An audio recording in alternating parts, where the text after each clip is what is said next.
expected within 3 to 4 days হয়তো ওই পেশেন্টও recover করে যাবে যদি সঠিক ভাইরাল লোডটা যতটুকু ছিল সেটা হয়তো সেই ট্রান্সমিশনের ক্ষমতা ততটা ছিল না। প্রথম দিন টেস্ট হওয়ার পরে যেই পরিমাণ ভাইরাল লোড ওনার টেস্টিং এ এসেছিল, আমাদের বর্তমানে যে ফুড এবং সিভিল সাপ্লাইয়ের ক্ষেত্রে যে আমাদের বর্তমানে যে পজিশন, সেই পজিশন অনুযায়ী আমাদের এখন এখানে চালের ক্ষেত্রে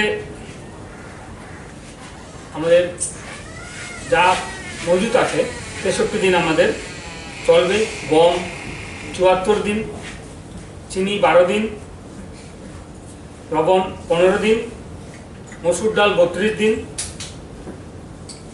তারপর মোটর স্পিড যেটা পেট্রোল 10 দিন, হাই স্পিড ডিজেল 7 দিন, কেরোসিন 8 দিন, আর এলপিজি রিফিলের ক্ষেত্রে ডেইলি সাপ্লাই হচ্ছে এবং বিশালগড় এবং শিলচর থেকে যে বোটলিং প্ল্যান্ট আছে সেইখান থেকে আমরা সবসময় নিরন্তর আমরা সাপ্লাই পেয়ে যাচ্ছি।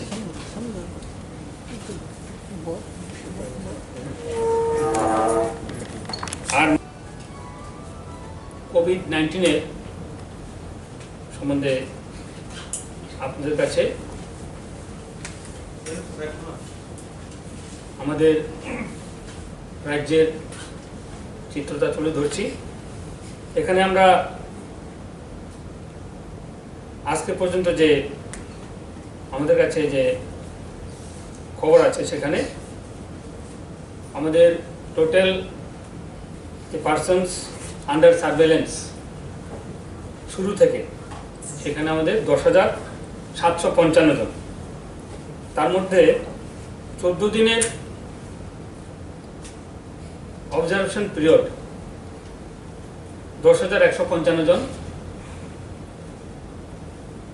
সমাপ্ত করেছেন। তারপর number of persons under surveillance, যে ফেসিলিটি সার্ভেলেন্সে রাখা হয়েছে 145 জনকে, আর হোম সার্ভেলেন্সে 455 জনকে। টোটাল পারসন আন্ডার সার্ভেলেন্স 600 জন। টোটাল স্যাম্পল আমরা সারা রাজ্যে আমরা সংগ্রহ করেছি 803 জনের, তার মধ্যে টোটাল স্যাম্পল টেস্ট করা হয়েছে 738 জনের। স্যাম্পল পজিটিভ পেয়েছি আমরা 2 জন, আর স্যাম্পল নেগেটিভ 736 জন। পেশেন্ট রিকভার্ড 1 জন, যে ভদ্রমহিলা গীতারানী কর্মকার, উনি রিকভার্ড হয়েছেন, এখন উনি ফেসিলিটেশনে আছেন। যে যা যা নিয়ম আছে সেই অনুযায়ী ওনার ক্ষেত্রে আমরা ফলো করছি, চিকিৎসা ক্ষেত্রে যা যা দরকার সেটা আমরা ফলো করছি। Essential commodities item in the open market, চাল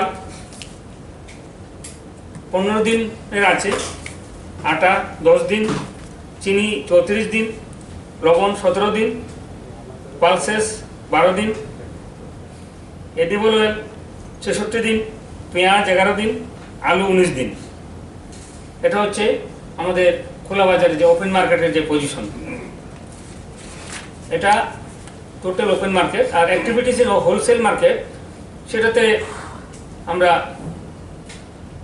যা যা আছে একটু যেটা বললাম, এই পরিপ্রেক্ষিতে আমরা সবসময় পর্যবেক্ষণে রেখেছি যাতে করে কোনো কমতি না থাকে আমাদের রাজ্যে খাদ্য সামগ্রী ক্ষেত্রে। আর এছাড়া বাদবাকি যেটা আছে আমাদের এখানে কথার রেফারেন্স আমি আপনাদেরকে আবার কথাটা রিপিট করছি। আমাদের ত্রিপুরা রাজ্যে যে প্রথম পজিটিভ পেশেন্টের এসেছেন শ্রীমতী গীতারানী কর্মকার, উনি কনজিকিউটিভলি 2টা টেস্ট নেগেটিভ এসছে। আসার পরে অ্যাজ পার প্রোটোকল আজকে ওনার শারীরিক কন্ডিশন স্টেবল, আগের থেকে অনেক ভালো, ওনার ভাইটালসও স্টেবল। তো এই কারণে আজকে আমাদের যারা চিকিৎসক মেডিকেল বোর্ড আছে, মেডিকেল আগরতলা গভর্নমেন্ট মেডিকেল কলেজে, তারা সিদ্ধান্ত নিয়েছেন যে আজকে ওনাকে ডিসচার্জ করবেন, এবং সেই অনুযায়ী আজকে দুপুর অ্যারাউন্ড 3টা থেকে 3:30টার মধ্যে ওনাকে ডিসচার্জ করা হয়েছে আগরতলা গভর্নমেন্ট মেডিকেল কলেজ থেকে। সেখান থেকে উনি অ্যাম্বুলেন্সের মাধ্যমে ডাইরেক্ট গোমতী ডিস্ট্রিক্টের, আমাদের গোমতী ডিস্ট্রিক্টে যেখানে ফেসিলিটি কোয়ারেন্টাইন আইডেন্টিফাই করা হয়েছে ট্রাভেল গেস্ট হাউস, ওইখানে ওনাকে নিয়ে রাখা হয়েছে, এবং অ্যাজ পার প্রোটোকল এবং গাইডলাইন অনুযায়ী আগামী 14 দিন উনি সেখানে ফেসিলিটি কোয়ারেন্টাইন থাকবেন। এবং শুধু তাই নয়, প্রত্যেক দিন গোমতী জেলার একটা মেডিকেল টিম ওনার শারীরিক পরীক্ষা করবেন, সব কিছু করবেন, করার পরে 14 দিন কমপ্লিট হলে পরে ওনাকে আমরা ফেসিলিটি কোয়ারেন্টাইন থেকেও ডিসচার্জ করব ওনাকে বাড়ি যাওয়ার জন্য। এটা একটা তথ্য। আরেকদের আজকে আমাদের রেসপেক্টেড চিফ সেক্রেটারি স্যারের অফিস থেকে একটা মেমো বেরিয়েছে। মেমোটা নিশ্চয়ই আপনারা পেয়েছেন সোশ্যাল মিডিয়াতে বা কোনো মাধ্যমে হয়তো পেয়েছেন, যে wearing of face mask and mask in public places as well as in the government and PSU office, এটাকে ম্যান্ডেটরি করা হয়েছে। এটার মধ্যে স্পেসিফিকলি লেখা আছে যে মিনিস্ট্রি অফ হোম অ্যাফেয়ার্সের রেফারেন্স এক চিঠিতে যে ওয়ারিং অফ ফেস কভার, এখন মাস্ক হোমমেড মাস্কও হতে পারে, আমরা যে মাস্ক করেছি সেটাও হতে পারে, বা আমাদের মাননীয় মুখ্যমন্ত্রী যেটা বলেছেন যে যদি আমরা কোনো গামছা বা কিছু দিয়ে যদি কাভারও করতে পারি, টোটাল কথা আমার একটা ব্যারিয়ার বানানো, আমার ফেসের সামনে একটা ব্যারিয়ার বানানো, এটাকে কম্পালসারি করা হয়েছে ইন পাবলিক প্লেসেস এবং সাথে সাথে ওয়ার্কিং প্লেসেস, এবং এটা ইনস্ট্রাকশন দেওয়া হয়েছে যে it should be followed strictly. তো আশা করি আপনাদের মাধ্যমে আমার পুরো স্টেটে মানুষের কাছে এটাই রিকোয়েস্ট করব যে অ্যাটলিস্ট গভর্নমেন্ট থেকে যে অ্যাডভাইজারিগুলি দেওয়া হয় সেটা ফলো করবেন। ফলো করলে আমাদের সবার জন্য ভালো, এবং এখন অবধি যা হয়েছে সবই ফলো হয়েছে। তো আশা করি এইসব যে নির্দেশিকা বেরোচ্ছে তো এইগুলি আরও ফলো হবে। আপনারা তো সবাই জানেন যে গোমতী জেলায় একটা কন্টেনমেন্ট জোন আইডেন্টিফাই করা হয়েছে, এবং মোটামুটি 1 কিলোমিটার অবধি এটাকে পুরো লকডাউন করে রাখা হয়েছে, যেখানে আমাদের ফার্স্ট পেশেন্টের বাড়ি ছিল, যেটাকে এপি সেন্টার বলে আমরা আইডেন্টিফাই করেছি। তো যেদিন থেকে আইডেন্টিফাই হয়েছে সেদিন থেকে টোটাল 28 ডেজ অবধি যদি ওই এলাকার থেকে কোনো পজিটিভ কেস না আসে, তবে আমরা সেই এলাকার যে লকডাউন যে এরিয়াটাকে করেছে সেটাকেও আমরা উইথড্র করে নেব। তো এখন অবধি সেই এলাকার কিছু স্যাম্পল এসছে, টেস্টিং হয়েছে। এই যে 738টা স্যাম্পল এখানে যেটা বলেছে, তার মধ্যে যেমন গোমতী জেলার টোটাল স্যাম্পল 116টা কালেক্ট হয়েছে, তার মধ্যে কিছু এই সব এলাকারও আছে যেগুলি নেগেটিভ এসেছে। তো আগামী দিনে আরও আগামী 4-5 দিনের মধ্যে টোটাল স্যাম্পল নিয়ে টেস্টিং হয়ে যাবে। তো এটা একটা আমাদের পজিটিভ দিক যে ম্যাক্সিমাম যারা ফার্স্ট কেসের কন্ট্যাক্টে ছিল ওরা অধিকাংশই সবের স্যাম্পল নেগেটিভ এসছে। এটা একটা তথ্য। থার্ড তথ্য আমি আপনাদেরকে দিচ্ছি যে আপনারা তো আমরা প্রায় এভরিডে না হলেও অল্টারনেট ডে আপনাদের সাথে আমরা প্রেস মিট করি এবং ডেইলি সিচুয়েশনটা কী আছে সেটা ব্রিফিং করি।